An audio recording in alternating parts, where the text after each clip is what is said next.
Hi, thanks for tuning into High on Horror. I'm Drew. And I'm John. This episode and every future episode is dedicated to all the horror hounds and smokers out there who want to expand their knowledge of the genre and have a good time. Today we're reviewing the definitive creep van movie, The Man in the White Van. It's directed by Warren Skills, whose only feature-length credit to his name is a film from 2010 called Thespians about the world's largest high school theater competition.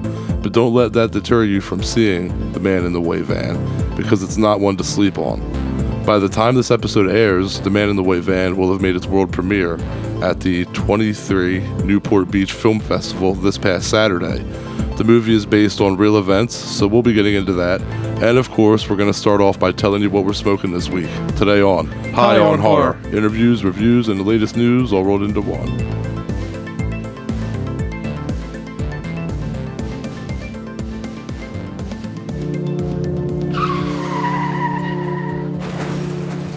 Alright, it's time for Strain Wreck, the segment of our show where we tell you what we're getting wrecked on. We actually went to the dispensary, so let me just give us out our shit here. I also don't know why they put it far and Doddard. It's going to be it's going to be a vape day today. We're both vaping. I got some of that wedding cake. Wedding cake? And John, what did you get? I got some Jelly Rancher. Nice. And Jelly Rancher, of course, these always come from Leafly here. Jelly Rancher is a sativa-dominant hybrid weed strain made from a genetic cross between Very Cherry and Notorious THC. I've not heard of that strain, but tight. That is amazing. I was just going to say, yeah, that's tight, man. Jelly Rancher, the flower is 27.5% THC. Shit, what the fuck did my bag say? I had it on here. 86% THC. And making this strain an ideal choice for experienced cannabis consumers. Leafly customers tell us Jelly Rancher's effects include feelings of happiness, euphoria, and focus. Medical marijuana patients often choose Jelly Rancher when dealing with symptoms associated with anxiety, depression, and pain. It's bred by the Humboldt Seed Company. Jelly Rancher features flavors like berry, strawberry, and citrus. The dominant terpene of this strain is... I can never pronounce these. Caryophyllene. And I don't know why they gave average prices, but that usually is not one they include with that, so I'll just skip over that. It's going to be whatever it's at your dispensary. Or your street pharmacist, either way. Pharmacist? Not that we condone that. Feelings are happy, giggly, and relaxed. The negatives, of course, dry mouth, dry eyes, and anxious. And, I was trying to see here. I think I might have lost a review here, but there was one that just, like always, some people just go too far. Mm-hmm. But I think I finally found it here. This was a review from August 7th of this year. So they say it's creative, euphoric, and happy. The bud itself made my eyes open wider because of the white, bright green buds with colorful undertones that made me want to smoke the whole bag before I smoked any of it. Bag appeal and smell of this strain is 10 out of 10. I decided to smoke this weed in 3 different ways. I started with a personal taste test with the glass chillum. And I'm not adding anything. I read these reviews as how they're written. One big hit and the terpenes danced in my mouth, throat, and lungs while the exhale was delicious. I got you on that one. God. I'm only halfway through. Wow, in all capitals. This is unreal as I quickly went back for my second rip. I felt happy and extremely satisfied. Smoking weed during the day could either motivate me or put me right back to bed. In this case, I called a buddy who has ADHD. I don't know why that's important. Maybe we'll find out. And went to smoke with him. He rarely smokes anymore because he gets tired and can't think on his toes. We usually play chess, and after one rip, he was focused. I was satisfying to watch how cannabis truly helps ADHD. I packed a raw cone and shared with everyone. All positive stoners. Last, I took a few bong rips and got really baked. Laughed until my eyes exploded. I didn't get the munchies, which is nice. I threw axes and went for a hike. Love this weed. with 3 exclamation points. I think this is the first time I've read one that's truly legit. Just got you. Yeah, that was too much. That was a little much. It danced in my mouth, throat, and lungs. Then when the exhale tasted delicious. Yeah, that was it. That was it. What we've been trying it so far, and I quite enjoy it. Yeah, and I mean, we've had the weed before, so we can skip over that part. But the vape here for wedding cake that I got here is it's a hybrid, and the THC on that one is 85.91%. God damn. So, yeah, we getting ripped on these tonight. Everybody knows you can getting ripped on pens is next level. Yeah, I mean, and half the time. Yeah, I used to work at Bank of America, and I would stand out there with the smokers just ripping my pen. And I mean, the pens were starting to become popular, but they hadn't really like caught on. I feel like now, everybody has one. Yep. But like I know a couple people with one, and I would just stand out there on my break and just be ripping my pen, and like nobody's saying anything. I know. I just go back and answer calls from people who legit don't know how credit works, but fuck Bank of America. Well, our lovely producer Josh Hensley probably has his work cut out for us this episode. There's probably going to be a lot of coughing cut out. Yeah, that sucks you to be listeners you, Josh. won't be hearing due to his fine-tuned editing. But all right, let's talk about the movie a little bit here. So we all know what a creeper van is. We joke about them all the time because they're all around us, right? I mean, there's even a movie from 2012 straight titled Creep Van. Hell, the creeper in Jeepers Creepers had a creep van. But the way that this movie found its footing was when the Man in the White Van director Warren Skeels was having dinner with a producer friend and talking about true crime. And said producer friend told him he should take a look into what his wife went through when she was younger, which turned out to be the Man in the White Van story that unfolded in America when bodies started turning up in the 80s. Yeah, funny story. You do you remember my mom's like white van? It was like a windowless like white creeper van. Oh yeah. And it was extended too, which made it even weirder. And my mom would use it if she went camping, and she had an army cot in the back, which made it look even more creeperish. But like I would take my nephew places in it. And we went to like Toys R Us when that place was still open. And I was like, somebody must be watching and just see me in the parking lot just loading this like 3-year-old kid into the back of like this white van and just leave Toys R Us, man. I was surprised. I was like, somebody's got to like call the cops, right? That's fucking hilarious. That's great. Oh my God. I got nothing to add to that, so if you want, you could take us into the plot. All right, and this is the description that's sent to us from Legion. Inspired by a true story, the Man in the White Van delves into the eerie underbelly of a seemingly idyllic 1974 Florida town and follows the harrowing experience of a young Annie Williams, a spirited girl whose carefree existence is turned upside down as she becomes stalked by an ominous man in a white van. The tranquility of Annie's world, from her love of horseback riding to her leisurely strolls from school in the nearby woods, begins to crumble as the menacingly white van inches closer and closer. As her parents' skepticism increasingly grows, Annie finds herself psychologically isolated, and on Halloween night her worst fears materialize into a full-blown nightmare as she gets abducted. This is the feature debut of director Warren Skeels. The Man in the White Van is a gripping exploration of terror, paranoia, and the fragility of security in a place where darkness lurks behind every surface. Based on the actual events of serial killer Billy Mansfield Jr., the film captures a bone-chilling story of a young girl's unimaginable horrors and every parent's worst nightmare. Yeah, that's definitely every parent's worst nightmare for sure. And I actually believe that you dug up a little information about the real-life killer for us here. Is that right? Yep, a little more here on Billy Mansfield Jr. He's still alive. He's been in prison since 1981. He is serving 4 life sentences. He's there for murder, rape, and also being a child molester. It seems the only crime of his involving the van is when he snatched an 18-year-old Pamela Sherrill and took her to a rented trailer and assaulted her. She escaped and reported it to police, who went back and did not find Mansfield Jr. when they went to look for him. And initially 4 bodies had been found at the family residence in Springfield, Florida.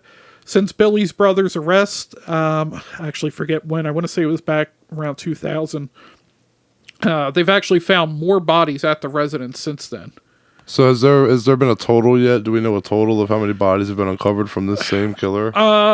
Some else of what I was reading, it was saying that I don't know if maybe they think his brother was also involved. I didn't dive too deep into it, but they weren't able to find some of the bodies and actually say that they were his. So far, they just have it as 5+ is how many murders. Yeah, sorry about that. That's really crazy though.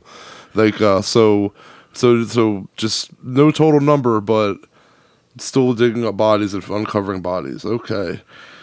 Yeah, they said that some of them, I guess they can't conclusively attribute it to him, but they have found more bodies on the property. But he's got 5 or more, so.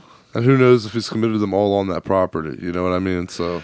He committed them in different states, actually. Right, that's what I mean. Yeah, but because he traveled. I mean, he buried. There's bodies buried there, but I mean, there might be bodies buried elsewhere too. Yeah, true.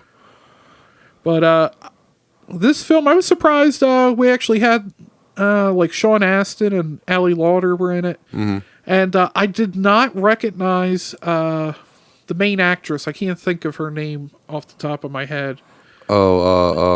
Madison Wolfe. Thank you. I did not realize she was in The Conjuring 2. Oh, I didn't either. Yeah. I never put that together. Wow. Yeah. She looks completely different. Well, we should have known something like that. But yeah that's pretty cool. And this film felt very Halloween-esque to me in terms of the stalking and things like that. Like one part literally felt like when Laurie's escaping Michael when she's leaving the Doyle, she's going back to the Doyle residence after being attacked at the Wallace home. And it almost kind of felt like a little bit of When a Stranger Calls mixed in as well, even though there's really no phone calls. Sean Astin was great as the father, but he's usually great in anything he usually does. Yeah. The family structure felt very real. The tension between the sisters was well done. There's a lot I like about the film. I like that you don't really get a solid look at the killer till later on, but it's still kind of in the shadows. I very much enjoyed them going back. I guess it wasn't back. They were going forward in years, starting from 79. Yeah. And rolling back and kind of showing you his previous victims, and they did kind of a good job of splashing that in with the main story. I like that too. It kind of messed with me the first time. I was like, where's this going? I thought it was a connection. I'm like, oh no, we're just getting victims. I have a lot of praise for this film. However, the ending felt heavily underwhelming for me. Okay. I didn't know where it was going, but I just don't think it paid off well at all. And it really brought down my rating of the film, to be completely honest. Like, it was solid. I was into it, and then I just fell flat towards the end for me. I give it a 6.4 out of 10. 6.4. It pains me to score it that low, but that ending just really sunk it for me. Yeah. Okay, so I guess, all right, so I'll start. First of all, I'm going to touch up on a few things that you said. Okay. Because we have similar thoughts here. But I wanted to just say that the movie had a strong opening. I'm not trying to give too much away spoiler-wise, but the opening kidnapping that we see gave me a very malevolence feel, which, if you know me, I'm all about that because I love malevolence. Oh my God, I was trying to think. I was like, thank you. Malevolence is where that came from. You also thought of it? I couldn't think of what movie I was thinking of, but now that you said it, yep, that's the movie I was trying to think of. Yeah, because it also has that indie feel as well, like that polished but still indie feel. Yeah. But Annie loves horses, but can't help getting ragged on by them. She has a hard time not falling off her horse. I mean, I thought that was pretty funny because she was a tough girl, and I think that was the point right away. They wanted you to know she's tough, she's a fighter, and I think the acting by Madison Wolfe was great in that role, like you said, and Breck Basinger did a great job as the proper mannered, church-going, snooty I sister thought both of them Margaret. played their roles very well and played Yeah. well off of each other. Yeah, and that's one thing in this movie, though. It's obvious because of the time that it takes place in the 70s and all that. It's very strict on being proper and ladylike, and like the parents, Ali Larter and Sean Astin, especially enforcing leg shaving and dress wearing. And Annie is kind of the progressive one who kind of pushes what's acceptable and what isn't, and what expectations society has of her that she's willing to cooperate with, and also. While I'm talking about the times, this movie takes place, let's put it this way. This movie takes place when getting your own phone extension in your room was something that youth's social status was hindered on. Yeah, and I mean, honestly, even though you're like, it's that far back, I mean, even up to when, we're getting old ourselves, but even when we were kids in the 90s and shit, like, you wanted your own phone line so your friends You could just remember call. that too? Dude, I was like, this is in the 70s. I was like, maybe I'm tripping, but I thought it was a big deal when I was a kid too. It always was. And, like, I feel like, wasn't it, like, didn't it happen in, like, oh my God, why can I not think of this TV show, Full House? I feel like one of the girls had wanted their own line in that show. I'm sure as well. that's happened. I'm sure. But like, yeah, like, I mean, it was a big deal back then. And I mean, it went all the way. I mean, it had a good run up through like, early 2000s for us before like cell phones. Cell phones took And over. basically everybody did get their own extension. Which is kind of the parents' worst nightmare because it gives you even more privacy than just your own extension. Like I was with, I was with Sean Astin when he was like, oh, well, what are you going to do with it? And then like your other sister's like, talk to boys. And he's like, yeah, no. I will say that I love the part when Annie and her little brother just straight up Red Ryder BB gunned the shit out of the van and cracked the window. Oh, shit. They straight up used the Red Ryder shotgun BB, dude. Like never seen a BB gun used so badass before.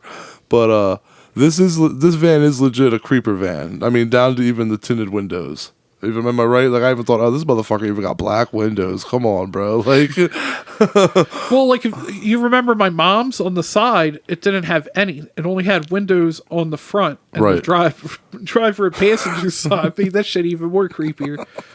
I wonder I just wish I could know what some people thought when like my late 60-year-old mom is like getting out of like a white work van with no windows. probably thinking she was like a wingman for the kidnapper or something, But we get to see some horse kick foo, as Joe Bob would say. We get to see horse kicking the living shit out of someone and giving them some good old horsey sweet chin music. And it was funny. I was in an earlier scene too. Who kind of foreshadowed it. I guess spoiler alert. But, Yeah.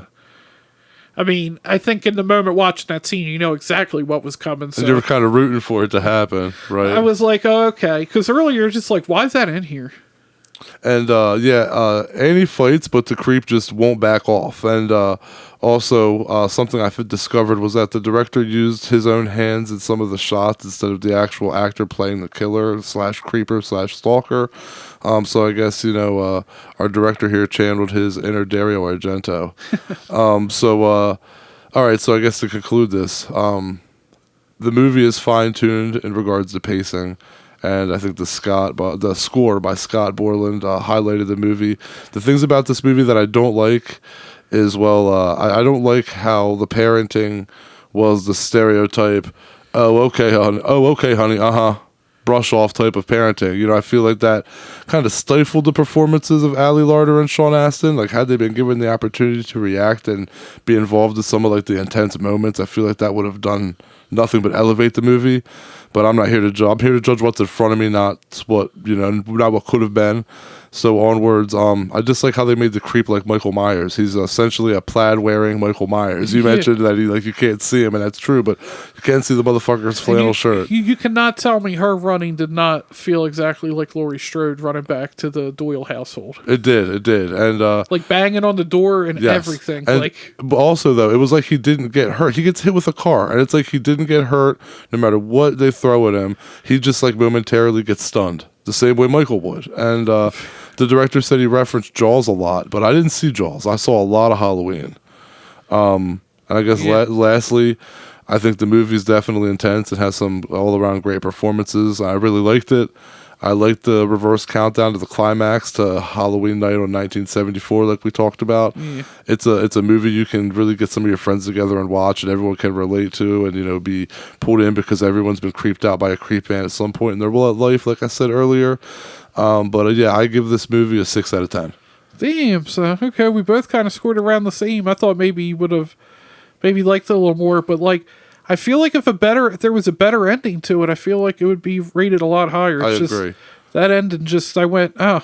And if it didn't feel like the killer was trying to be Michael Myers, like, I didn't feel that in Malevolence. You know what I mean? The killer didn't try to be there. Even though Malevolence had a heavy Halloween, and we talked to Stephen Mena about that. Heavy Halloween, even down to the blue and black cinematography and the colors, but we didn't feel like the killer was trying to be Michael. That kind of threw this off for me. Like, I wanted him to, I don't want Michael. Like, don't give me a poor man's Michael, just make your own guy, There wasn't even a Loomis. But yeah, man, it's just... I agree. Those are the most disappointing movies because I'm like, you had me. Yes. And it was funny because I was a little tired when I first started watching it. So I was like, let me just watch this later. Because I wasn't really like, I was like, I don't really care for it. And I'm like, you know what, maybe I'm tired. Maybe come back. So I come back to it and I'm like, okay, I think I was just tired. I was like, I'm kind of digging this. And I'm like, okay. And I was like, this feels like, even though it's like a stalker... somewhat slasher, I guess you could say. Yeah. Because you see him abducting people, it's still kind of a slow burn on our main story. Yeah. And it's just, I was kind of like, so that's how we went with it. Yeah. But, yeah. I mean, it definitely had more potential. I think movies like this that end bad are like worse than movies that end that are like terrible but then have like good or ridiculous endings, because these are the ones that I find like are the hardest to rewatch. And I even own movies like that where I like the movie but I hate the ending, and I'm like, maybe over time it'll grow on me. And I so like, you have that hope that like, because you like the movie, you're like because you like the movie, you're like, I'll just hold out hope that like I can get over the ending at some point. And then sometimes you do, the original It, the It remake, but sometimes you don't. And then sometimes you're like, yeah, you know what, that movie's going in the trade-in pile. Like, I wanted to give it that chance, but I just, even after time passed and several rewatches, I just can't justify that bullshit call, And Halloween Ends. Actually, that's not even fair. That's Exorcist not even believer. Because I was going to say Halloween Ends, I just pretty much hated the entire movie after the opening scene.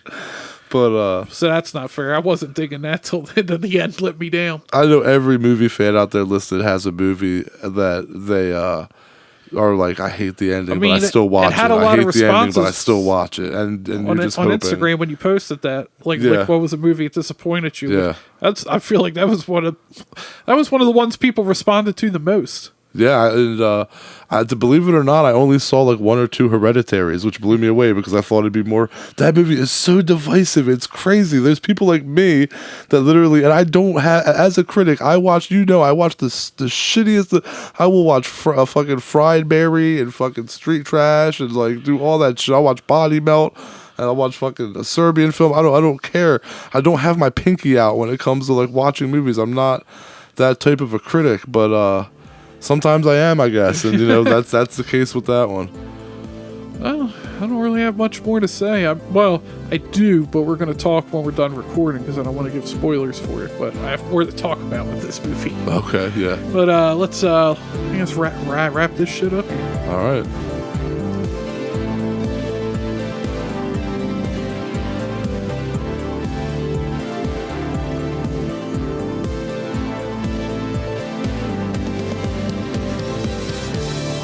Thanks to all the horror hounds and smokers out there for tuning in.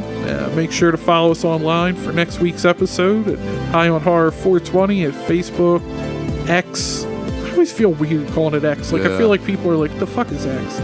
But then I feel like, isn't the website say X and then formerly Twitter? Like, if you gotta say you were formerly something, you probably should have just stuck with it. But anyway, X/Twitter. And what else I forget? Instagram, TikTok. I don't think we've uploaded a TikTok in a long time. No. I'm lazy. I think that's about it. Yeah. So make sure to follow us on there and get next week's episode. Send us your PPA, the Puff Puff Ask questions, at highonhorror420@gmail.com. Check out our website, highonhorror.com. And I guess I'll about wrap her up. catch you later. But yeah, we don't really have an episode to announce yet. We don't know what we're doing yet. We owe you all an Exorcist episode. We owe you all a Saw X episode. Yeah. We've been horrible. John's had a baby. You know, work schedules have been everywhere. Blame the baby, everybody. Blame the baby. We don't. We don't have anything scheduled yet, but we'll be here next week. So we'll see. I guess you'll see what happens. Yeah. And if you're listening to this like in 2024, then it's already been solved. Adios.